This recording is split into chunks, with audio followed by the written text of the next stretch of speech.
problema, merong sagot na kay saya. Sa simpleng bagay may diskarte, laging handa, thinking everything. Kahit anong hamon, hindi uuro, maski sa tuloy-tuloy lang to. Dito sa vlog, sama ka na, abot ang pangarap basta pwede ka. Maski TV ka na ng akiray, thinking everything, walang imposible. Sa channel ikaw ay inspired, kaya natin to. Ayan guys, good morning. Ayan, meron dito hindi na lang stand pan na electric fan, pero di na kasama yung paa. Ngayon binaklas to ng may-ari at kinabit uli dahil akala lang islang, yun pala ay motor na, so ayaw nang gumana.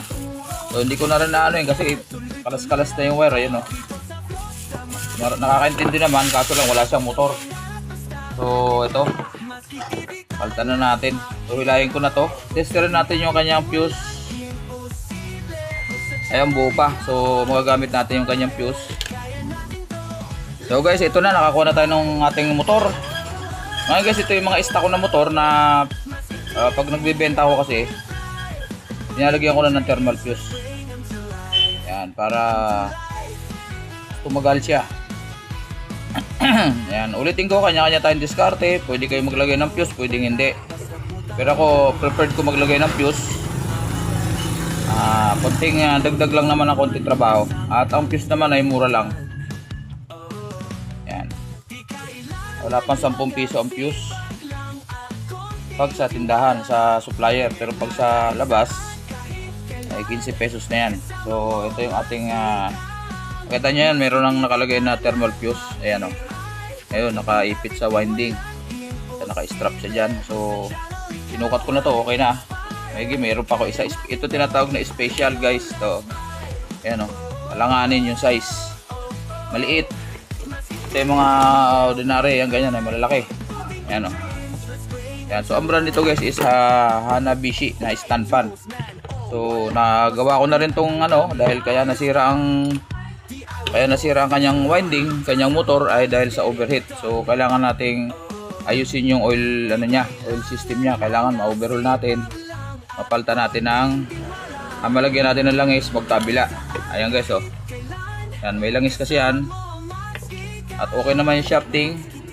Okay naman yung shafting, medyo nangitim lang pero makinis pa, walang tama.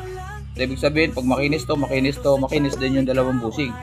So linangisan ko lang para preventive.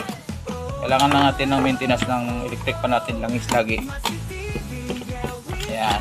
So isa lang natin at salpak na natin para madali tayo. Hindi ko na sa inyo pinakita yung paglagay ng langis. Marami naman ako mga tutorial yan kung paano paglalagay ng langis. Kailangan talaga baklasin para maabot natin itong dalawan to. Kasi paano natin lalangisan kung nasa loob, diba? Pwede rito dukot-dukot, pero mas maganda kung tanggal talaga para na rin ma-check yung shafting tsaka bushing. Kasi kung di natin tatanggalin, paano natin malalaman kung may tama o wala, diba guys? So ayan. So siyempre, lagyan pa rin natin itong loob ng bushing, kabila. Yan, may langis na yung mga bulak. So ito, lagyan din natin. Yan. Tapos pasok na natin tong ating labas natin tong wire.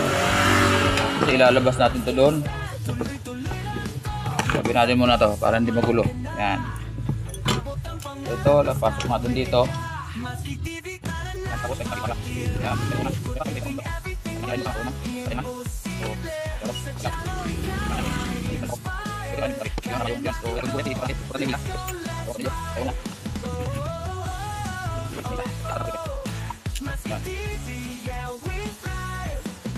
Winamano natin to guys.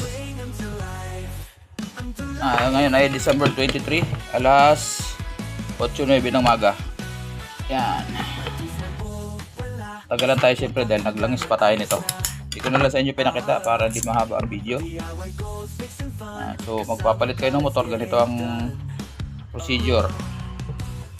Hindi pwedeng palit lang kaagad. Kailangan ayusin muna natin yung alamin muna natin yung dahilan kung bakit nasunog yung motor, kung bakit nagpalit siya ng motor nang wala sa oras. Kasi nga natuyuan na langis. At ginamit ng ginamit kahit hirap na yung motor, sige lang na ang sige hanggang tumigil. So lagi ko sinasabi, may maintenance dapat ang ating mga electric fan. Langis. Huwag nyo na hintayin na huminto, huwag nyo na hintayin na masira pa, mawala ng power. Yan. Kailangan lalo ngayon yung mga motor, medyo maninipis yung winding, at lalo pag yung aluminum pa. Yan. So pag wala kayong ginagawa, bakasyon or wala kayong pasok, every 3 months kung kaya nyong mag-overhaul para malagyan ng langis yung bushing. Dito, yung langis na yung oil pump ng bushing, kailangan malalangisan natin yung guys. Yan. So mamaya na natin yan. Ito muna unahin natin. So pwede na natin ito ikabit. Pinakang swing arm. Yan. Para nakapix na siya. Yan. Ayun, wiring na tayo guys. So dito sa ano na to, ito yung puti, ito yung pinakang line 1. Ayun.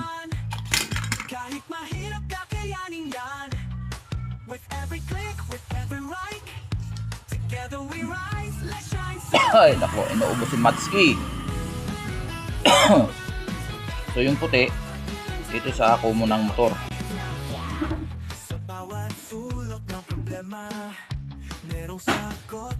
Yan. Para hindi siya mahihila. Iwasan natin. Ito. Natin yan. I-ano na natin yan. Diretso na. Tapos number 1.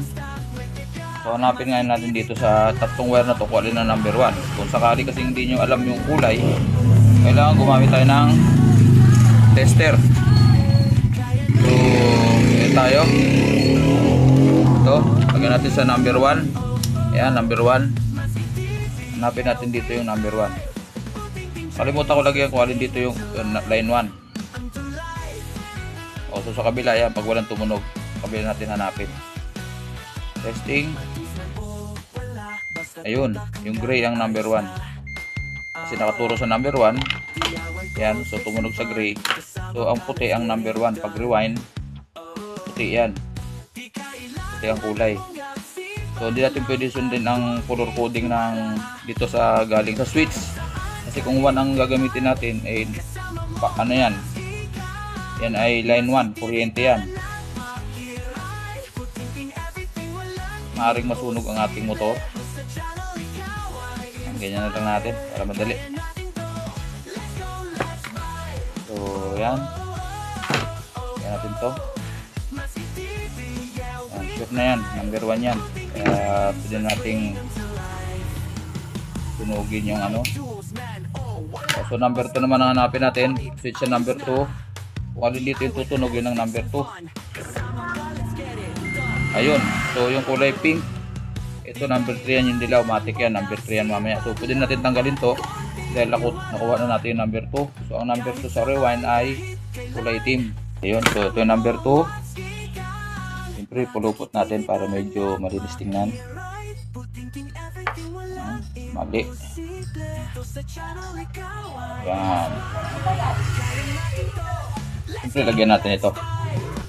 So number 2 ay kulay pink. Tama. Yan. Yan.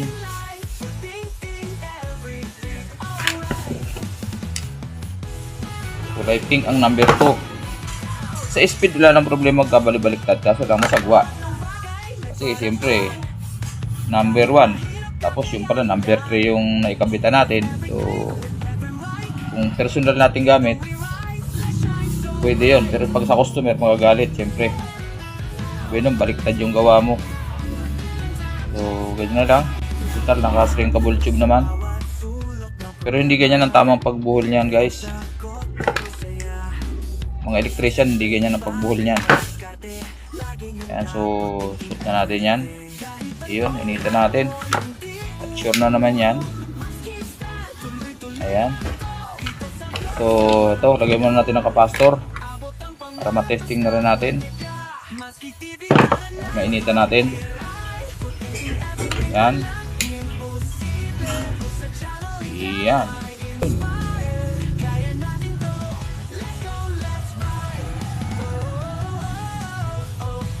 Yan. Tapos, sana yung dulo. Ito yung kabunsog natin. Ayun. Ayan. Initin na rin natin para tapos na siya dyan. Ngayon, pandarin muna natin bago natin i-fix. Pandarin muna natin. Mamaya natin to initan. So, saksak muna natin. Ano ba yung saksakan natin? Ito. So, naka number 0 muna natin, siyempre. Ayan. Naka 0. Saksak natin. Hindi ko na lalagyan ng masking tape. Kita nyo naman ang ikot niyan. So, number 1. Ayun, may ikot na guys, oh. Ayan, oh. Ikot na yan. Ayan, number 2. Ayun. Siyempre, mabilis. Number 3, pinakamabilis. Ayun. Okay na. So, off natin. Tapos, i-final na natin ang sara. So, okay na yung gap niya. Tama lang. I-tornilyo natin to dito.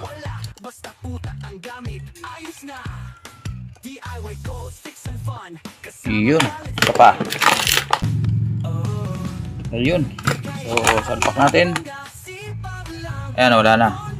Ngayon, yung problema pa nito, yung gearbox may tama na rin. So, pag may time na tumutunog siya, so, kung malagatok, subukan kong pagganahin dito kung uobra. Ayan. Napalitan ko na, kinatay-katay ko na lang yung mga pyesa, lilipat ko doon sa reserva ko. Ayan. Nagsusing na siya ng maayos. Number 2. Ayan, number 3. Ayan, okay na. Ayan, tapos na ito. Hintay lang natin may-ari. Usapan namin alas 10, pero alas 10:15 na guys. Alas 10:15. Ayan, thank you very much. Ayan, maraming salamat guys sa pagsubaybay nyo sa akin pagpalit ng motor ng isang stand pan na Hanabishi. Ayan, so sa mga na pasyal sa akin channel na padaan, please like, share, and subscribe. At pakihit na rin ang notification bell sa taas para updated tayo sa lahat ng aking pagbubuting-ting dito sa aking maliit na shop. Matsuki TV, bye bye!